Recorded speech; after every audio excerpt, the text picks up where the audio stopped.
Süleyman Kaygısız kardeşim. Şu anki sıcaklıklardan kaynaklı insanlar arabalarına biniyor. Bir yerlere gitmek istediği zamanlar hani sıcaktan korunmak amacıyla farklı firmalar, farklı kalitelerle illaki satışlarımız arttı. PPF konusuna gelirsen maliyetler yüksek. Yüksek olduğu için, insanların malları değerli olduğu için bugün parklarda kedi çiziği, normal insanların arabayı çizmesi ya da amatör insanların arabayı kullandığında arabayı vurduğun takdirde bir folyonun değişimi artık insanları üzmüyor.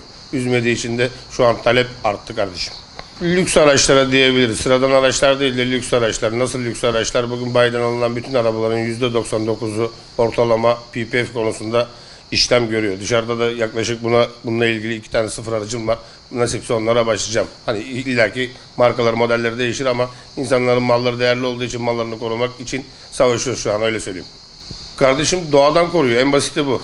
Nasıl doğadan koruyor? Doğadan gelecek bütün zararlara hani mesela bugün ağacın altına koyuyorum diye reçine lekesi. Reçineden koruyor. Mesela bugün arabanın üstüne kedi sıçradı, tırmaladı. Bundan koruyor.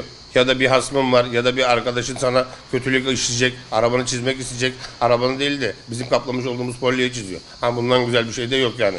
Cam filmimizi seçerken nelere dikkat edilmesi gerekir? Bugün en kaliteli şirketlerin hani yorumlara bakılıp kaliteli firmalarla çalışıldığı takdirde emin olun yanıt alırsınız. Nasıl kaliteli? Şu an Çin işin içinde olduğu için türlü markalar var. Biz de bunlarla ister istemez savaşıyoruz. Herkes mal çıkardığı için ama elimizden geldiğince önemli kuvvetli malzemeler çıkarmaya, uygulamaya nasipse başlıyoruz. Kardeşim aslında bizim önermemiz lazım değil, onların bize gelip sormaları lazım. Neden onların sormaları lazım?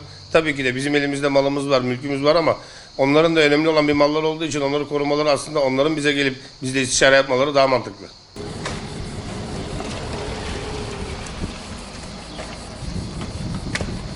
İsmail, kapının arasını alayım mı? Sıkıntı yok abi.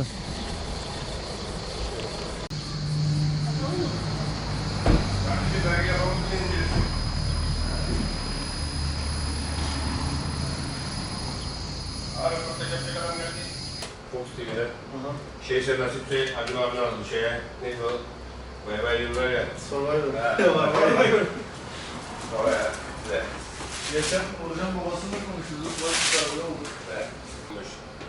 Ama 2026 abi. Kardeşim fikir mi? Müşteri pazarlığımızı da çek bize kardeşim. Kardeşim arkadaşlar buradan geldi. İtalyan malı.